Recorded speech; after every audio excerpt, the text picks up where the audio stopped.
Ya, assalamualaikum warahmatullahi wabarakatuh. Balik lagi bersama saya Reza dari kelas Kamis Karyawan, yaitu kelas 12 SMJK. Jadi di sini saya akan menjelaskan dan mempresentasikan tentang pengertian manajemen keuangan ya. Apa saja sih pengertian manajemen keuangan? Pengertian manajemen keuangan berasal dari kata manage yang memiliki arti mengatur, mengurus, melaksanakan dan juga mengelola ya guys. Menurut Sudarwan Yunan Danin tahun 2010 mengemukakan bahwa manajemen sebagai sebuah proses yang kuat yang terdiri dari tindakan perencanaan, perorganisasian, menggerakkan dan pengawasan ya. Oke, lanjut. Prinsip ada prinsip manajemen itu prinsip manajemen dibagikan menjadi 5 bagian ya guys ya. Yang pertama itu membangun kerja yang seimbang. Apa sih membangun kerja yang seimbang?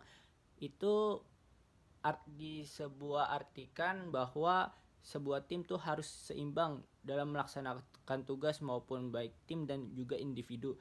Yang kedua, pembelian kewenangan dan rasa tanggung jawab yang tegas dan jelas. Yang ketiga, itu ada disiplin. Harus disiplin ya guys sama tim itu dalam melakukan pekerjaan. Yang keempat, itu ada kesatuan perintah. Yang terakhir nih, ya ada kesatuan arah. Ya, itu pasti semua tahu ya. Harus ada tujuan arah yang harus digapai demi membuahkan sebuah manajemen. Manajemen adalah proses untuk mencapai tujuan-tujuan organisasi dengan melakukan kegiatan dari 4 fungsi utama, yaitu apa saja ya? Mari kita simak. Merencanakan planning, yang pertama itu mengorganisasi atau yang disebut organizing, pemimpin atau leading, pemimpin, dan yang terakhir pengendalian atau kontrol. Dengan demikian manajemen adalah suatu kegiatan yang berkesinambungan. Oke, lanjut, kita akan menjelaskan tentang cara mempersiapkan ruang kelas virtual ini guys ya. Ada 3 langkah-langkah itu yang kita akan menjelaskan tentang pengertian ini. Yang pertama, langkah-langkahnya ada pelaksanaan dan pengawasan. Yang kedua, ada motivasi dan komunikasi. Yang terakhir nih, manajemen strategi. Oke, kita simak berikut ini. Apa sih tentang langkah-langkah yang pertama dan yang terakhir ini? Yang pertama ini kita akan menjelaskan pelaksanaan dan pengawasan tujuan pembelajarannya ya guys ya. Oke. Memahami dan mendeskripsikan pengertian pelaksanaan accounting, tujuan prinsip accounting dalam manajemen, dan tantangan duluan accounting ya guys ya. Oke, ada nih berikut ini pengertian dan pelaksanaan accounting ini guys ya. Jadi accounting itu adalah penggerakan yaitu kegiatan yang menggerakkan orang-orang agar bekerja sesuai tugas masing-masing untuk mencapai tujuan yang ditetapkan. Atau accounting yaitu sebuah tindakan yang dilakukan untuk mengusahakan supaya semua anggota kelompok berusaha untuk mencapai sasaran yang sesuai dengan perencanaan manajerial serta usaha-usaha organisasi. Accounting dapat juga diartikan menggerakkan orang-orang supaya mau bekerja dengan sendirinya atau kesadaran secara bersama-sama untuk mencapai tujuan yang akan dikehendaki secara efektif. Oke. Dalam hal-hal tersebut yang diperlukan yaitu kepemimpinan. Yang utama tuh Dalam fungsi accounting itu ada kepemimpinan ya.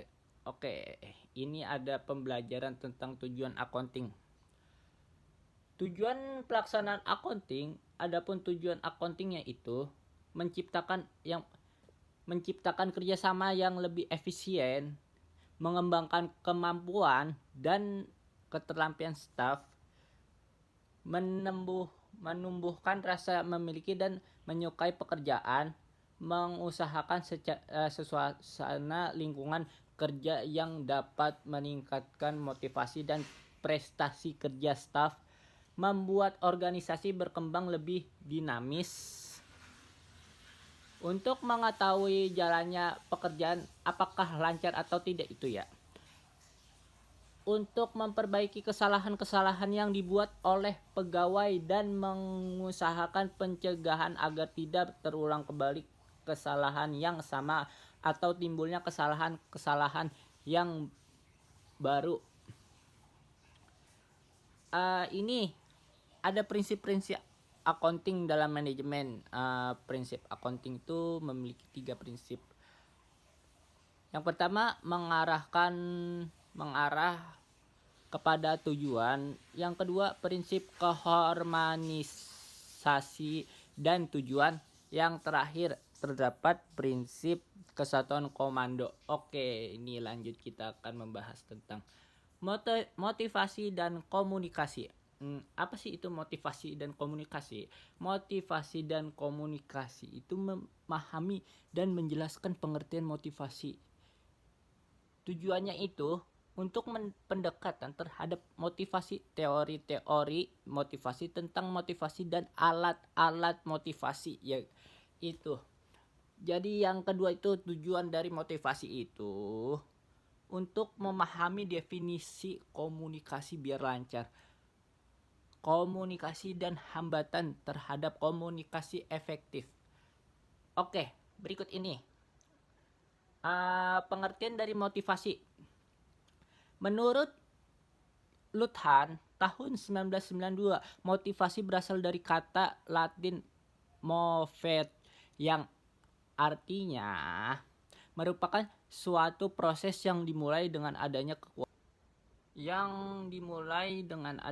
kekurangan psikologis atau kebutuhan yang menimbulkan suatu dorongan dengan maksud mencapai suatu tujuan atau inisiatif. Penggerakkan proses motivasi ini dapat dipahami melalui hubungan antara kebutuhan, dorongan, dan juga insentif. Tujuan motivasi dalam dunia kerja ada suatu yang dapat menimbulkan semangat atau dorongan kerja. Menurut Saad tahun 2004, motivasi kerja dalam psikolog karya biasa disebut pendorong semangat kerja. Kekuatan dan lemahnya motivasi seorang tenaga kerja itu menentukan besar kecilnya prestasinya menurut Munander nih. Motivasi kerja memiliki hubungan dengan prestasi ya guys ya. Prestasi kerja adalah hasil dari interaksi antara motivasi kerja kemampuannya.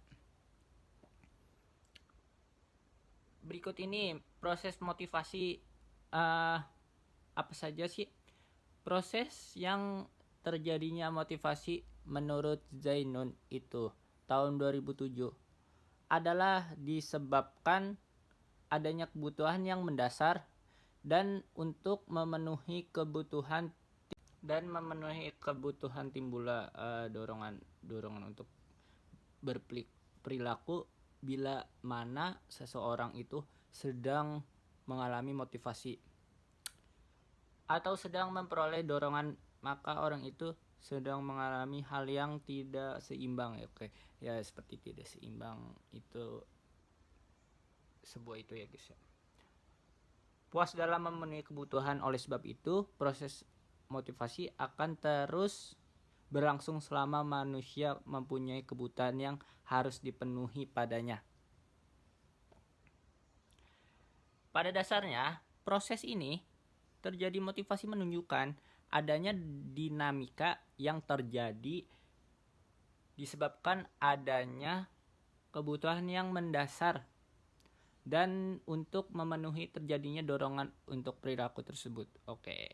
Nah, langkah selanjutnya ini ada manajemen strategis, dapat didefinisikan sebagai seni dan pengetahuan dalam merumuskan, mengimplementasikan serta mengevaluasi keputusan-keputusan lintas fungsional yang kemampuan sebuah organisasi mencapai tujuannya itu.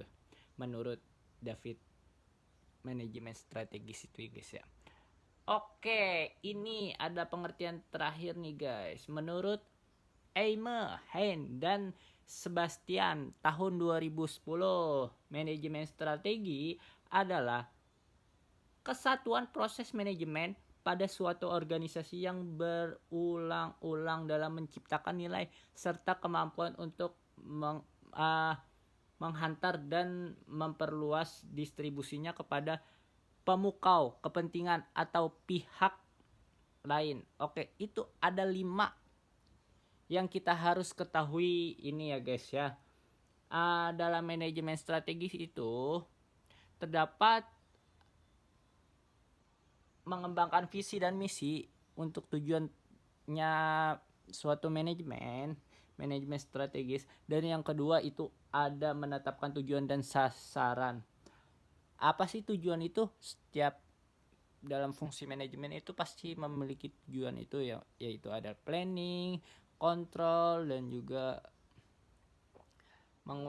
penguasaan ya untuk melaksanakan manajemen. Yang ketiga, menciptakan suatu strategi mencapai sasaran. Yang keempat itu mengimplementasikan dan memaksimalkan strategi, dan yang terakhir mengevaluasi strategi dan mengarahkan sebuah karyawan itu ya guys ya. Jadi dari materi ini saya dapat simpulkan ya, nggak terlalu banyak untuk saya jelaskan ini. Demikian info dari saya untuk mengenai PPT dan presentasi ini. Jika ada kesalahan, mungkin banyak ya kesalahan ini, karena saya juga baru belajar untuk menguasai untuk pendalaman materi fungsi manajemen ini, pengertian dan tujuan itu. Semoga dapat dipengerti dan juga dipahami. Oke, dari saya Reza Maulana dari kelas 12 SMJKE kelas Kamis. Itu saja yang saya dapat sampaikan. Mohon dimengerti untuk kesalahan saya atau ya kurang terlalu lancar dalam berbicara. Terima kasih. Wassalamualaikum warahmatullahi wabarakatuh. Bye bye.